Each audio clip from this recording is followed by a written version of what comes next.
हरिओम। दर्शकों, आज की वीडियो में जानेंगे महापद्म कालसर्प दोष के बारे में। क्योंकि जब कुंडली के अंदर कोई भी कालसर्प दोष बन जाता है, 12 प्रकार के कालसर्प दोष होते हैं। इनमें से कोई भी कालसर्प दोष जब कुंडली में हो जाता है तो व्यक्ति को अनेक प्रकार की पीड़ाएं देता है और अनेक प्रकार की उलझनें व्यक्ति को जीवन में देखनी पड़ती है। तो कालसर्प दोषों में यह छठा महापद्म कालसर्प दोष है। आज की वीडियो में जानेंगे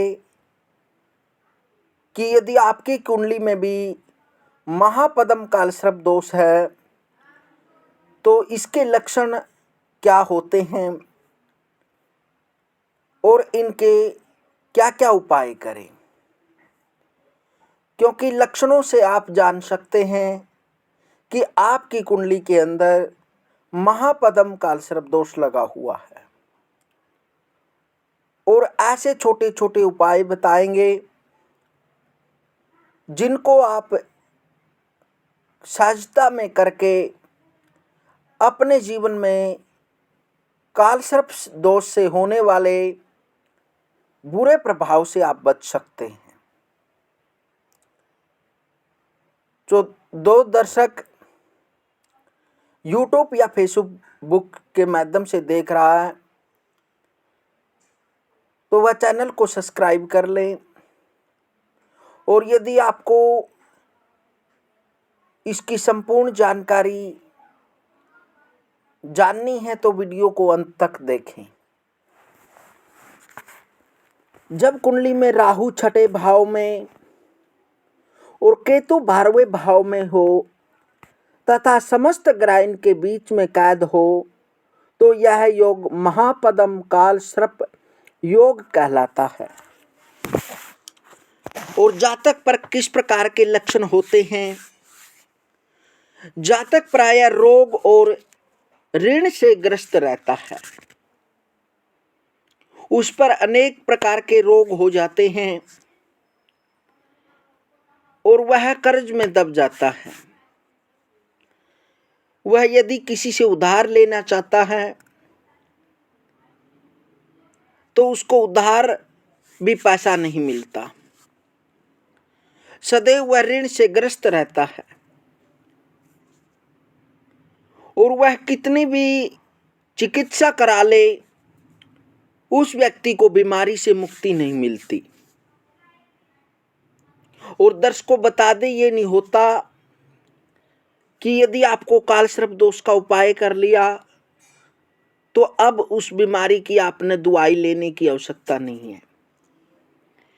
क्योंकि दर्शकों, जब हमारी कुंडली में कोई किसी प्रकार ग्रह की या नक्षत्र की या योग की कोई पीड़ा होती हैं या ग्रह की कोई पीड़ा होती है तो उसकी शांति के बाद जो भी आप औषधि लेते हैं, दवाई लेते हैं, वह आपके शरीर में काम करने लग जाती है और उससे फिर आपका रोग वह ठीक हो सकता है। जातक को पत्नी, भाइयों, आत्मिक जनों एवं प्रिय मित्र का विछोह सहना पड़ता है। उसको हो सकता है यदि यह कालसर्प दोष ज्यादा घातक हो तो फिर जातक को पत्नी का विछोह सहना पड़ता है। वह या तो किसी बीमारी के कारण जीवन में सदैव कष्ट भोगती है या फिर उसकी मृत्यु हो जाती है। और ऐसे जातकों को भाइयों से धोखा मिलता रहता है यदि जातक के भाई धन आदि से संपन्न होने के बावजूद भी उसकी सहायता नहीं कर सकते, तो वह भी भाइयों से बहुत बड़ी पीड़ा होती है। और जातक के मन में सदैव निराशा रहती है, उसके मन में एक भय रहता है, और वह जो भी कार्य करना चाहता है उस कार्य को प्रारंभ करने से पहले ही उसके मन में यह विचार उत्पन्न हो जाते हैं कि मैं इस कार्य में सफल नहीं हो सकता, या मेरा यह कार्य सक्सेसफुल नहीं होगा। जातक के मन में सदैव कार्य के प्रति निराशा रहती है, और ऐसे जातक के शत्रु भी बहुत होते हैं, और वह सदैव किसी का अच्छा करना चाहता है लेकिन उसके विपरीत हो जाता है। शत्रुओं से सदैव त्रस्त रहता है, और उसके जीवन में, गृहस्थ जीवन में सदैव कमी बनी रहती है। ऐसे व्यक्ति को, ऐसे जातक को अपनी पत्नी से, पार्टनर से, मित्र से सदैव हानि उठानी पड़ती है, उसको धोखा मिलता है, और सभी कार्यों में बाधाएं उत्पन्न होती हैं। यदि वह अपने जीवन में कोई कार्य को प्रारंभ करता है और उसमें बहुत संघर्ष करता है, फिर भी वह निराशा ही लेता है, उसका जीवन सदैव दुखद रहता है। जातक का स्वयं का चरित्र संदेह सप्त होता है। ऐसे जातक को अपने आप पर विश्वास नहीं होता, उसके मन में नेगेटिव प्रश्न रहते हैं। प्रेम संबंधों में निराशा ही आत लगती है, और जातक जीवन में यात्रा बहुत करता परंतु सफलता नहीं मिलती। और ऐसे जातक को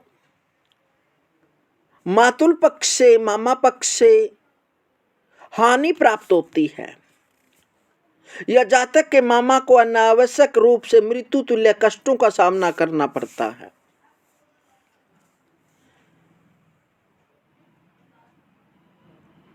तो ऐसे यदि आप पर लक्षण हैं तो इन उपायों को करें। पारद शिवलिंग के सामने नित्य 108 बार महामृत्युंजय मंत्र का जप करने से आपको शारीरिक बल व मानसिक शांति प्राप्त होगी।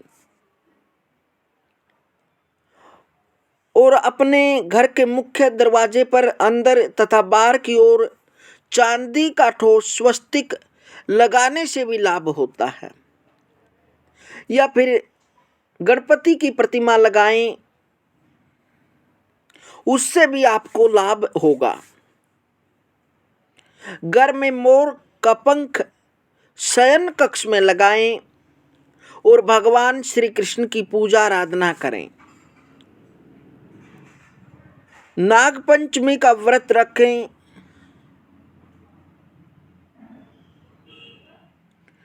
और कुंवारी कन्याओं को भोजन में खीर दें, और खीर को पंचमी के दिन प्रसाद रूप में बांटें, इससे भी बहुत लाभ होगा। राहु की वस्तुओं का दान करें, पक्षियों को दाना पानी डालें, और कुत्तों की सेवा करें। अवश्य ही आपको इन उपायों का लाभ प्राप्त होगा। और पंचामृत से भगवान सदाशिव का रुद्राभिषेक करें। या सोमवार के दिन शिवलिंग पर गंगा जल दूध डालकर अर्पित करें। इससे भी जो भी आपकी कुंडली के अंदर काल सर्प दोष के कारण बुरा प्रभाव है, अवश्य ही उसमें आपको राहत प्राप्त होगी।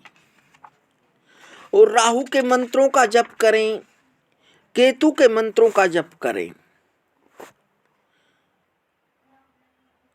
राहु के लिए तिल, तेल, भूरे रंग का वस्त्र, कंबल, नारियल, सप्तधान्य,